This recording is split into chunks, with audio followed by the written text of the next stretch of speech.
Hello, everybody. Welcome to another episode of Unfiltered Stories.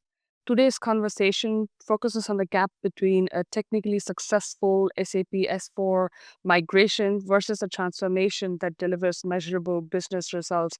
And this gap is where most programs fall short. Joining me to talk about this topic today is David McQueen, EY Global SAP Consulting Leader. David, it's nice to have you here today. Hansa, it's fantastic to be here. Thanks for hosting me. Before we kick off, I would like to mention that HFS recently published its SAP S/4HANA Transformation Services Horizon, where EY was recognized specifically for its ability to connect the technical execution of these programs to the business outcomes side that clients actually care about. Congratulations for being positioned in Horizon 3 on this report and for your capabilities, David.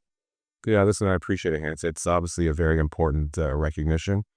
We're proud of it on behalf of all of our 30,000 practitioners globally across 150 countries. I think we are all thankful for the time spent with HFS and with you in particular.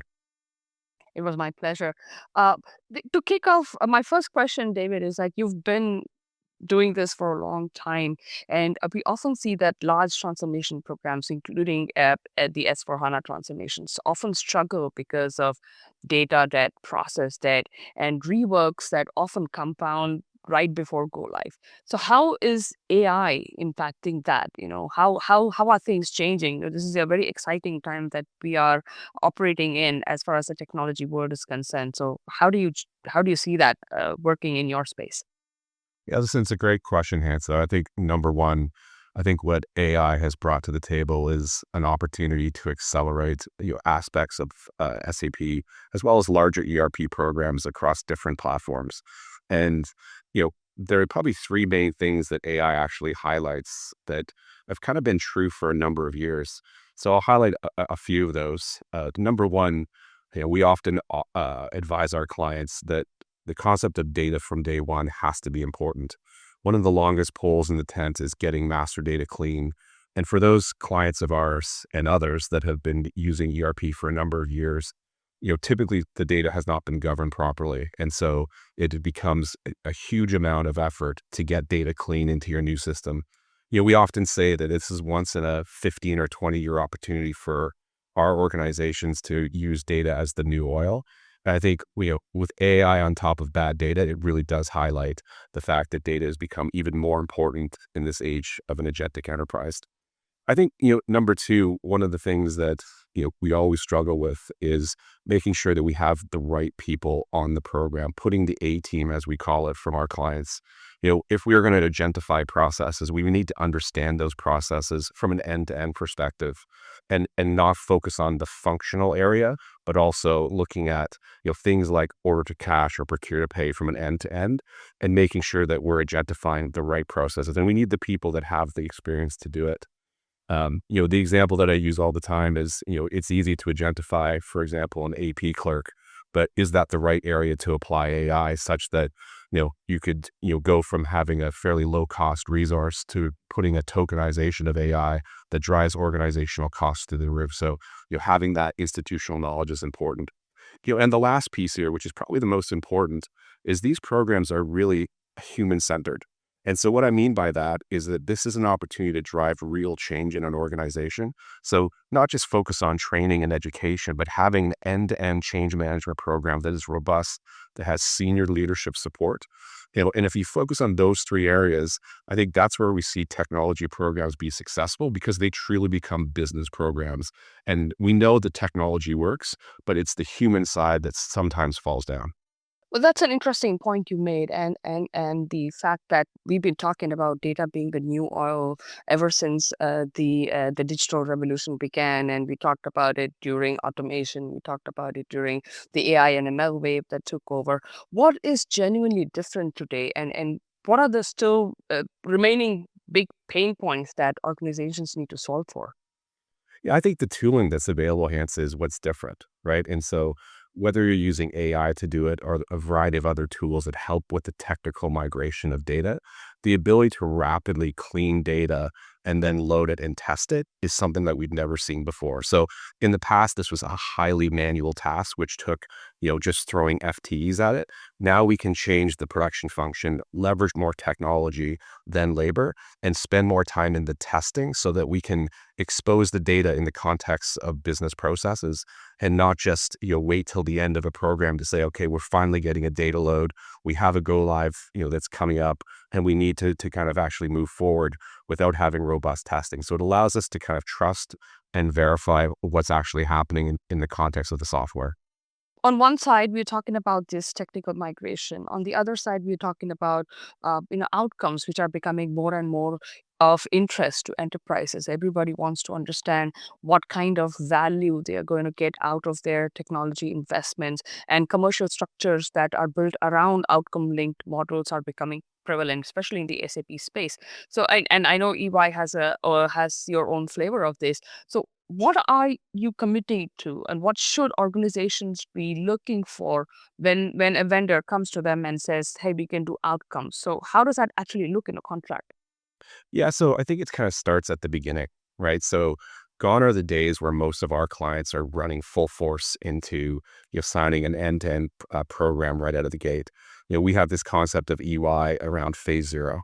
And outside of getting the functional and the technical scope correct, it's actually understanding what are the value levers that the organization's trying to accomplish.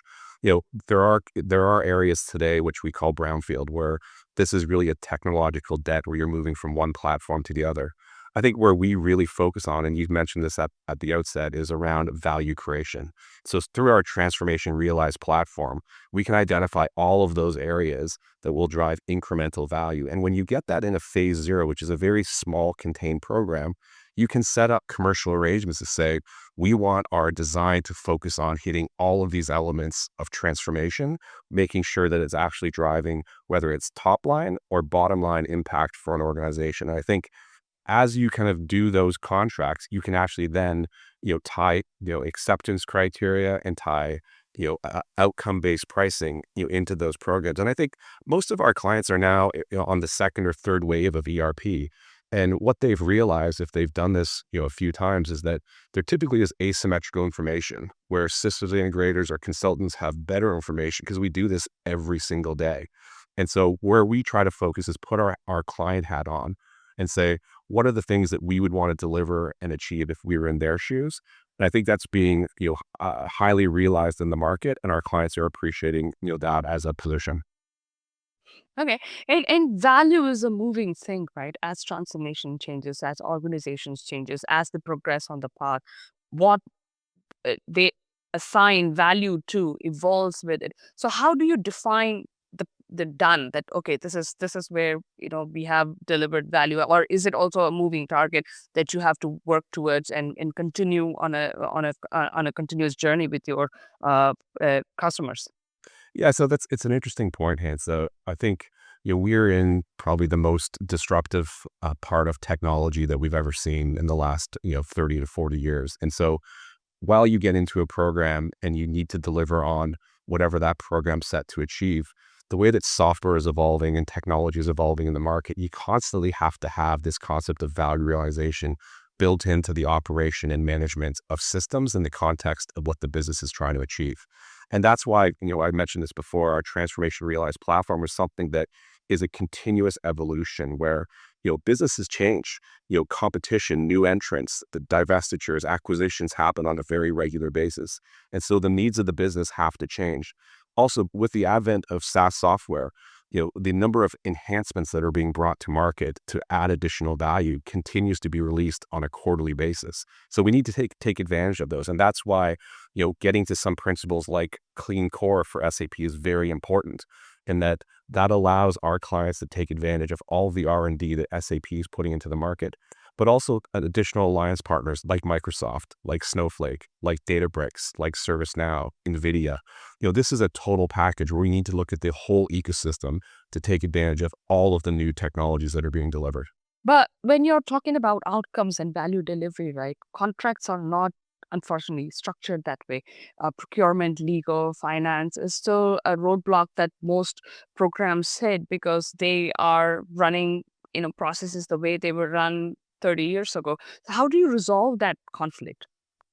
Yeah. So look, procurement is set up to drive savings for the business in real life terms at contract.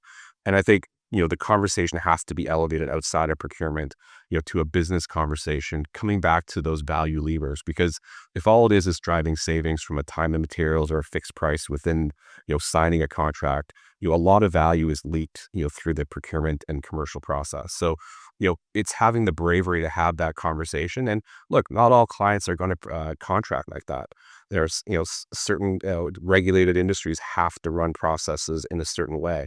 But in my experience, traveling the globe over the last number of years, clients are starting to become a lot smarter around how they contract and pushing their procurement, their legal functions, their IT functions to think broader about, again, how do you create those symmetrical incentives such that, a systems integrator cannot succeed without the client succeeding. And I think that's an important point to make. Well, okay, that's fair.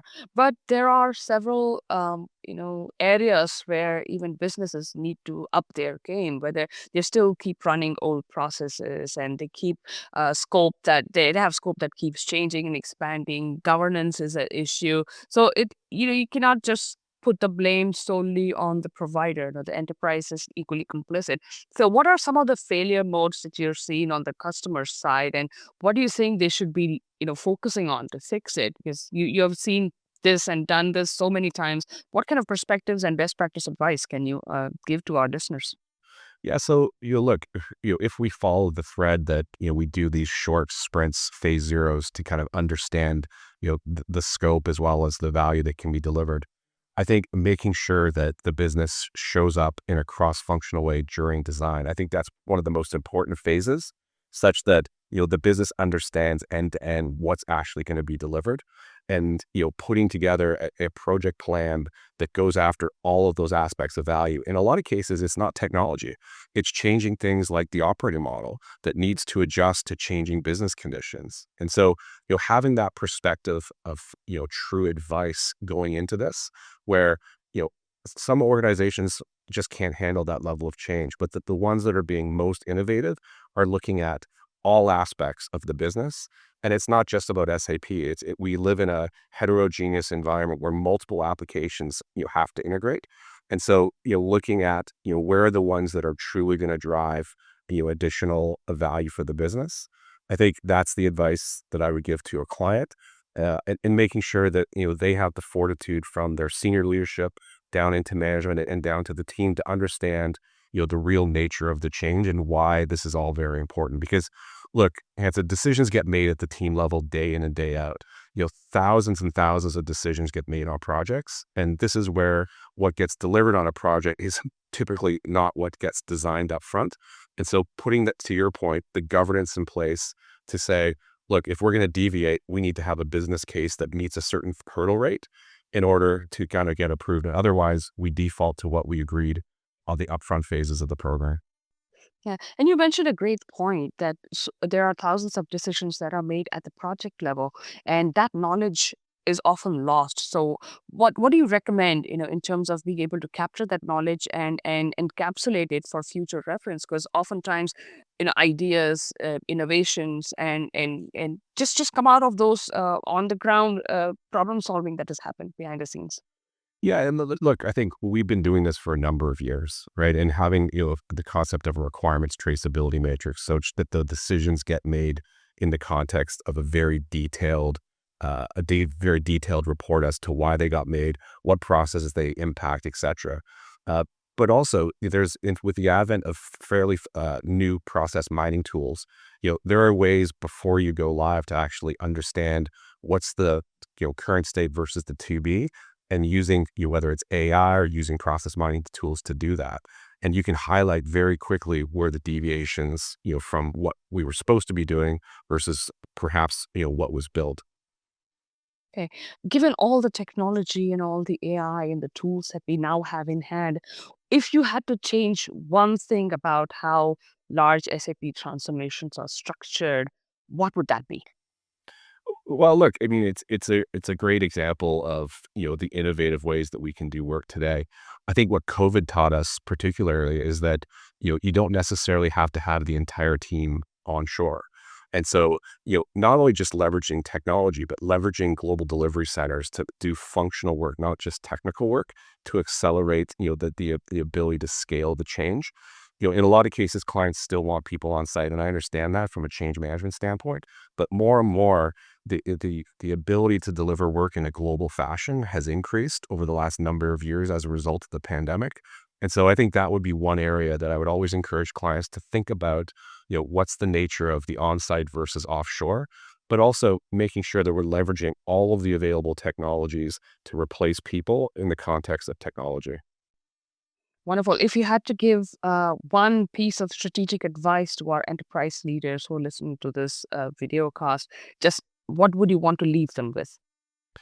Yeah, look, I think I mentioned this a little bit before. These are business projects. They're not technology projects. The technology works. It's been proven. SAP has been around for 50 years. It's evolved over time, but fundamentally the core platform's there. So if you really want this to be successful, it has to be led by the business and then supported by IT. Wonderful. Thank you, David. It was a pleasure speaking with you, and I look forward to hosting you again on Unfiltered Stories. Well, listen, thank you, Hans. It's a pleasure to be with you today and look forward to seeing you again soon.